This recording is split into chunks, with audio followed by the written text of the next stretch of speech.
iris, la raíz del iris, cómo se compactan los espacios, ¿no? Los compartimientos, ¿eh?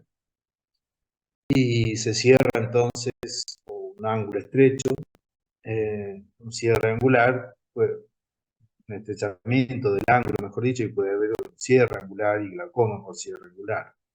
Progresión de retinopatía diabética también. Fundamentalmente, entonces, atentos a estos hallazgos o complicaciones anatómicas de la alta hipermetropía, ya hablamos de la alta miopía,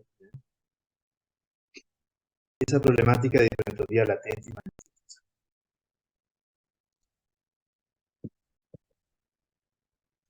Bueno, presbicia es un problema fisiológico, la pérdida de acomodación, de enfoque, ¿no es cierto?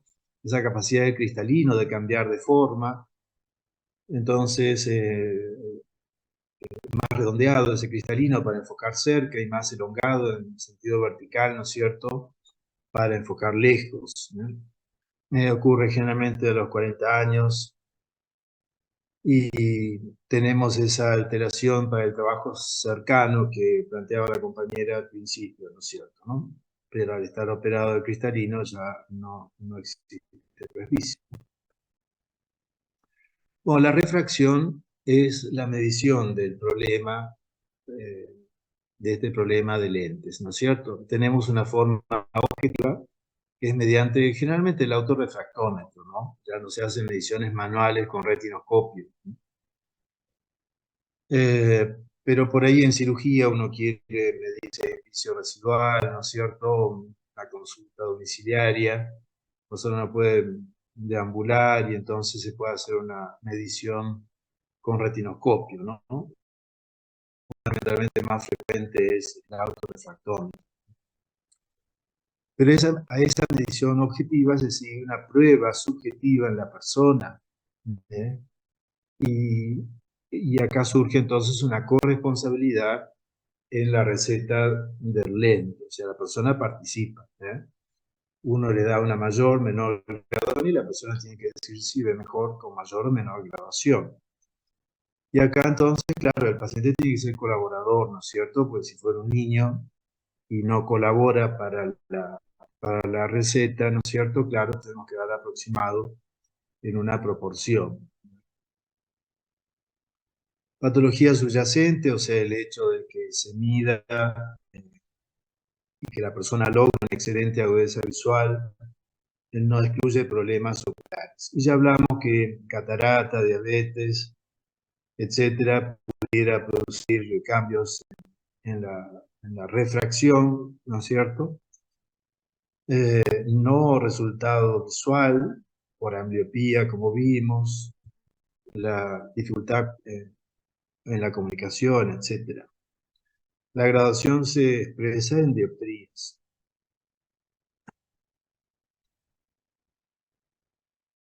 Leves, que algunas llaman lente de descanso. Es deseable la corrección, la persona logra un cierto alivio, pero no produce daños si no es corregido, ¿no? A lo mejor mucha gente tiene un astigmatismo de 0,25 y no necesariamente nota la necesidad de la corrección. La corrección es necesaria, sí, cuando hay estrabismo, porque el estrabismo pudiera tener un componente refractivo importante y no tener que ir a cirugía entonces. Antes de cirugía para estrabismo hay que hacer el examen, como ya hablamos al principio, ¿no? El examen oftalmológico, ver si no está produciendo una cuestión anatómica o hay un componente refractivo acá. Potenciar la visión binocular. Refracción con cicloplegia en personas con inconsistencia entre síntomas y la refracción manifiesta, la que uno encuentra al medir, ¿no es cierto?, con el refractómetro.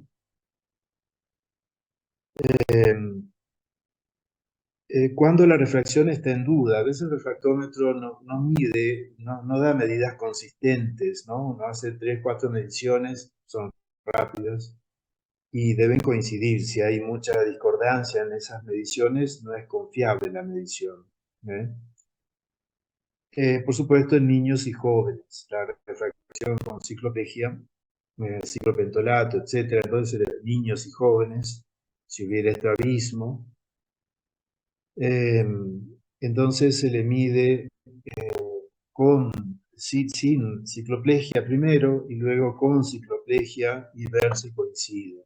¿Eh? Bueno, ¿cómo corregimos, vamos bien, cómo corregimos estos problemas de refracción? Acá los enumero y los voy a ir desarrollando ahora, ¿no? Anteojos, lente de contacto, lo que más conocemos, ¿no? Cirugías, cirugía refractiva corneal y todas las opciones que vamos a ver. Cirugía del cristalino, buscar una lente intraocular, persona con catarata o sin catarata. O sea, no es una prerrogativa del lente intraocular de catarata solamente, ¿no? También tenemos lentes intraoculares fáquicos, o sea, dejamos el cristalino transparente y colocamos una lente intraocular. Ya vamos a ver eso. Y la cirugía de catarata, si lo hubiera, un alto miope desarrolla catarata, bueno, no solamente se corrige la opacidad, la catarata, sino se corrige el problema refractivo también. Sepan ya que en anteojos no podemos dar mucha diferencia de graduación entre un ojo y otro. Así que si hubiera una gran anisometropía y la persona tuviera cataratas, podemos corregir esos dos problemas, esos dos problemas, ¿no? La anisometropía, la gran diferencia de graduación entre un ojo y otro, y la catarata. Monovisión es un concepto que surgió donde un ojo queda enfocado para cerca y otro para lejos, ¿no?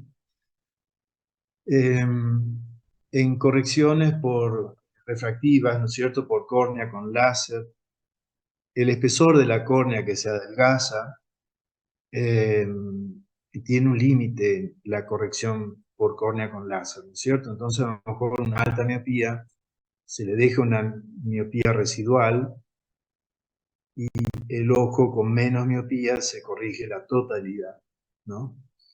Y eso se llama un ojo para lejos y otro ojo para cerca. En fin, si por ahí escuchan monovisión, ¿no es cierto?, ¿no? Bueno, esta es la cirugía por córnea con láser, la cirugía que más se hace. Ven que se corta un flap corneal en el lecho, se ablaciona tejido, ven cómo ahí se ablaciona tejido, se reduce el espesor y se repone ese flap. Ven cómo comenzamos con una córnea convexa y termina una córnea más plana, ahí, plano, convexo, ¿tá?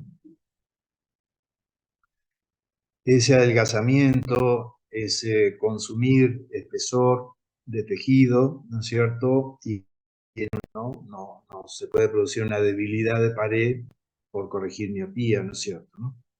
O un problema refractivo.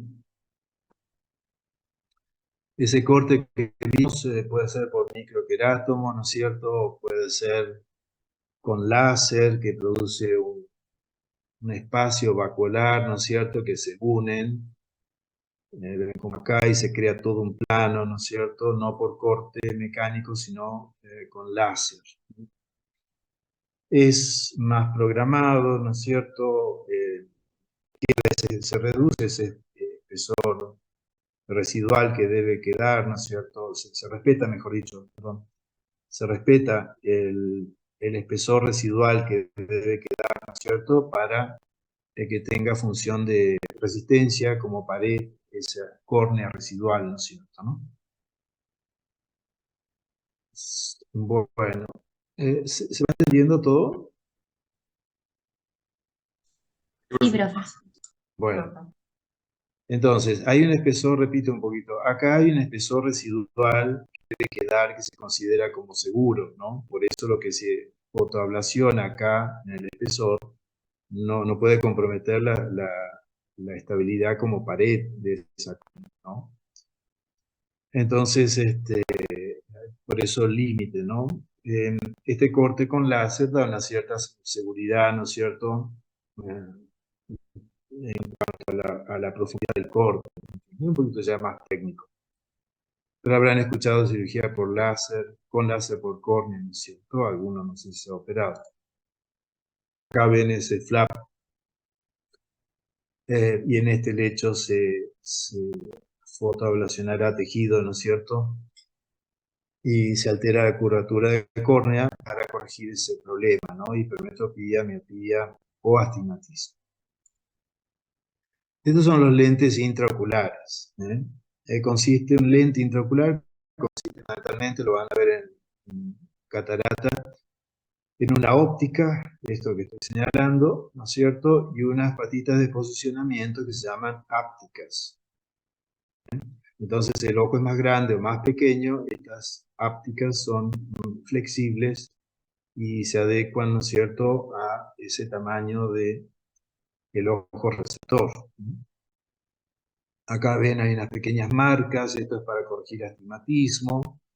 No sé si alcanzan a ver unos círculos acá, sería una lente multifocal también.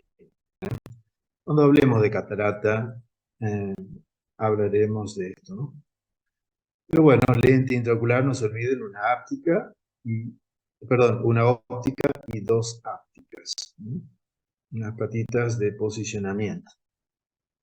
Acá tenemos una lente intraocular sujetada con el iris, está el cristalino, ven que está opaco, cataratoso. Ese es el problema de las lentes fáquicas, dejando el cristalino y colocando lente intraocular, ¿no es cierto? Pueden inducir cataratas.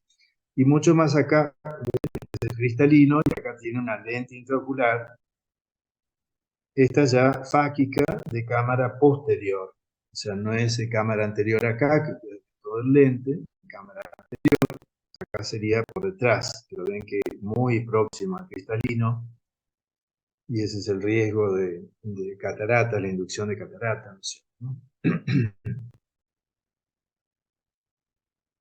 Bueno, lo más accesible a ustedes es, o de la práctica diaria de todos los días, es anteojos.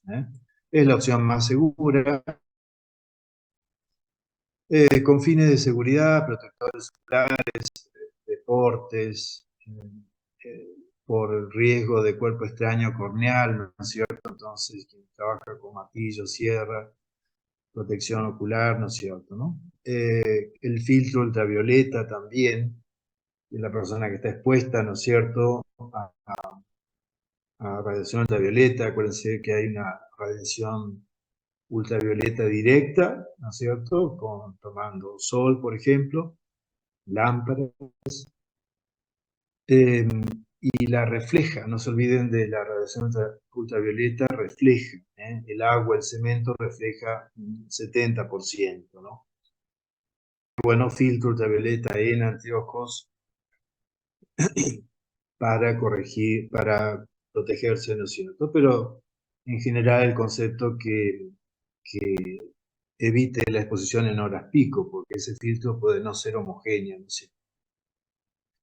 Bueno, acá ven la medición con el refractómetro, el autorrefractómetro, ¿no es cierto? Y de una graduación, y se hace la prueba en la persona, esta montura de prueba, estos probines. Hay un aparato que tiene integrado todo, ¿no es cierto? Bueno, es una prueba subjetiva, que la persona colabore también en la receta de lentes. Lente de contacto, ya terminando, y muy importante, ¿no es cierto? Tiene ventajas. O sea, convenir que es un cuerpo extraño. Como ven acá, delante de esta córnea colocarán este cuerpo extraño, ¿no? Ya por lo pronto tenemos un borde que con cada parpadeo frota sobre este borde. ¿Se acuerda cuando hablamos de conjuntivitis alérgica, que les mostré unas papilas, unas formaciones globulosas muy importantes, ¿no? No los folículos de la virósica, ese paisaje en empedrado pequeño, ¿no? Sino esas formaciones globulosas grandes. Bueno, ese parpadeo, ¿no? 15 veces por minuto parpadeamos aproximadamente. frota ese párpado sobre ese borde superior y bueno, que no haya alteraciones en ese borde, ¿no? Y la córnea toma oxígeno del medio y esta membrana, este cuerpo extraño, altera el aporte de oxígeno. Tiene permeabilidad a través, pero no es del 100%, ¿no? Y de esta córnea, de esta lente de contacto, se le depositan los elementos formes de la lágrima, ¿se acuerdan? Película lagrimal, ¿se acuerdan? Entonces, los lípidos y mucus, y se hace más impermeable con el tiempo, ¿no? Quien de ustedes use lente de contacto seguramente referirá que cuando son nuevas las toleran más tiempo y a medida que va pasando el tiempo se van tolerando menos. Van produciendo más hipoxia en esa córnea. La transmisión de oxígeno va disminuyendo, ¿no es cierto?, a través de la lente. También con cada parpadeo comprimimos la lente de contacto contra la córnea, sale esa lágrima que estaría como interfaz entre la córnea y la lente de contacto.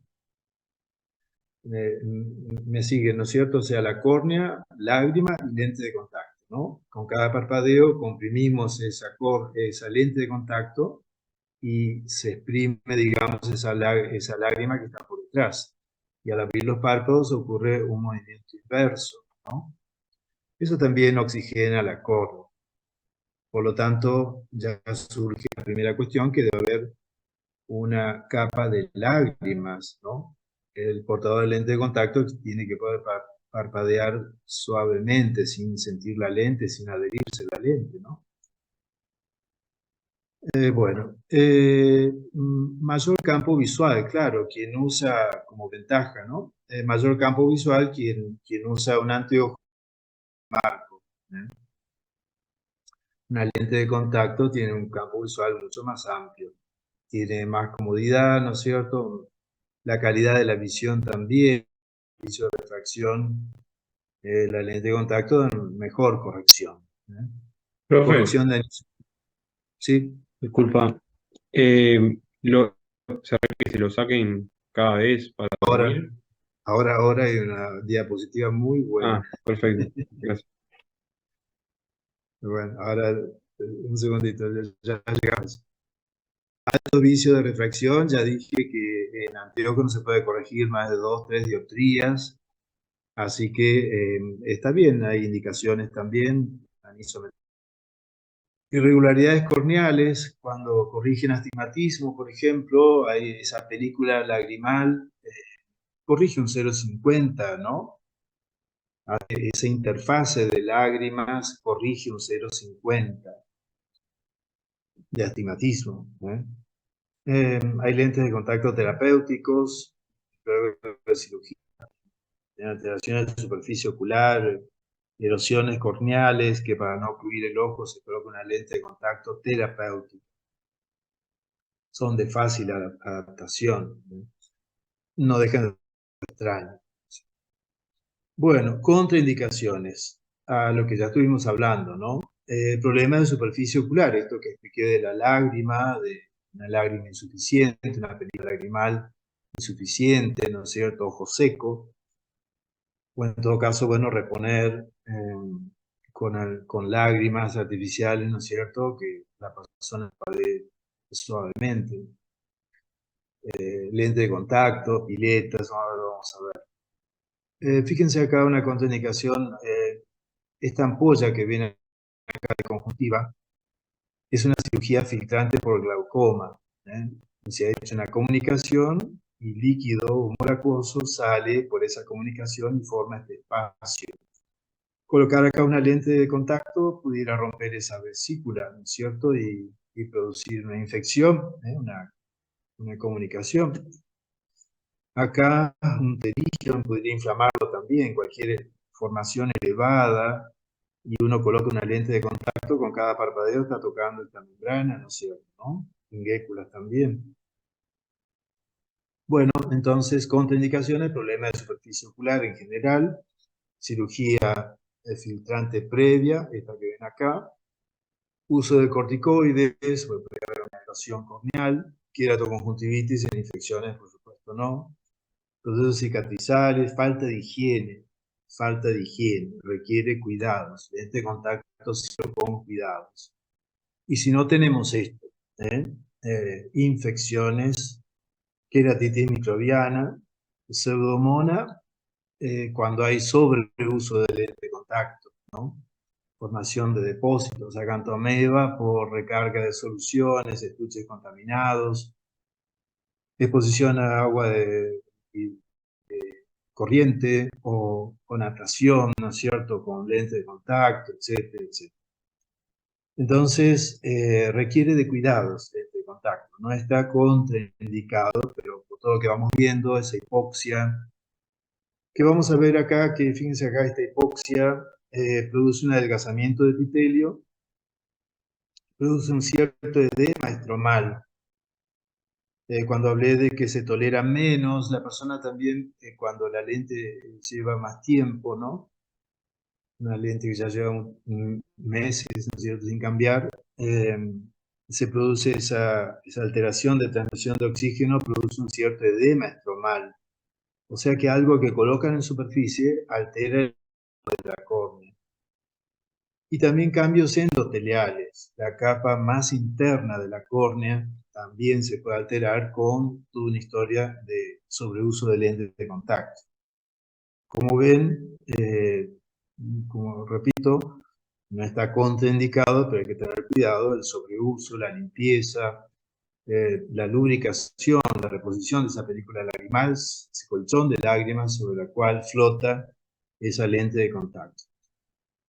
Bueno, complicaciones, puede producir erosiones corneales, alteración de cells a nivel limbar, acuérdense, y por lo tanto neovascularización limbar.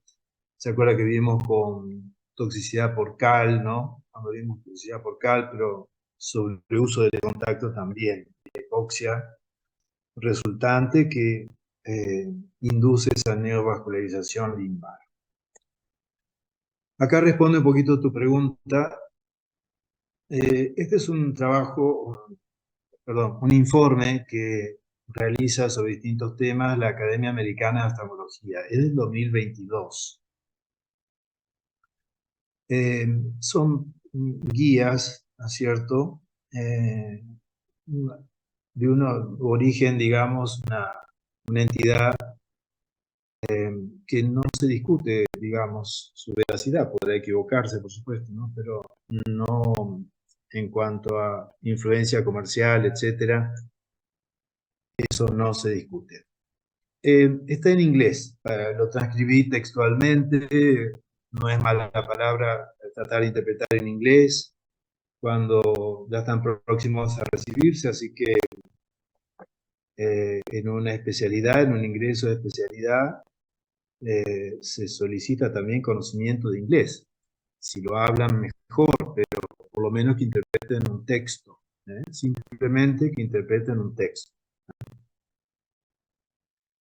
Entonces esta guía sobre lente de contacto dice que alrededor del mundo han confirmado que la incidencia de queratitis microbiana que estamos viendo no se ha reducido con la introducción de nuevos tipos de lentes.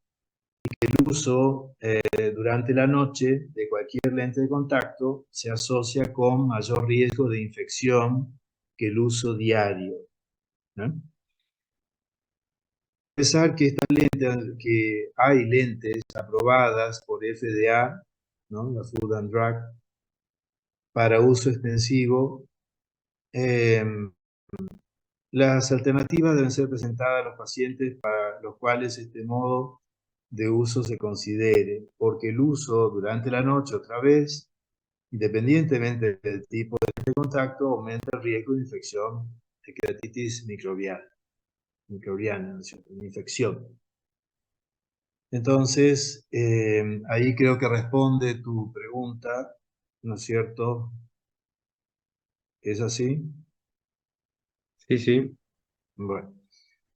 Y de una fuente entonces muy calificada y reciente, 2022. Esto, si ustedes buscan la Academia Americana de Oftalmología, Preferred Practice Pattern,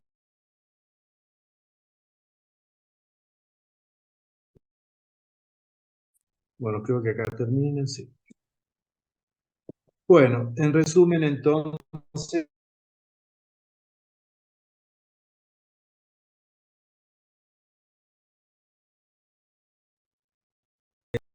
porque puede alterar, ¿no es cierto?, el desarrollo de visión y la visión consecuente para el resto.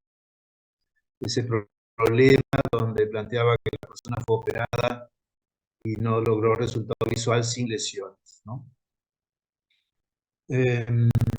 Ambliopía, entonces, para tener presente. Los vicios de refracción, hemos tenido un pantallazo de los principales. Podrán ampliar con el libro, ¿no es cierto?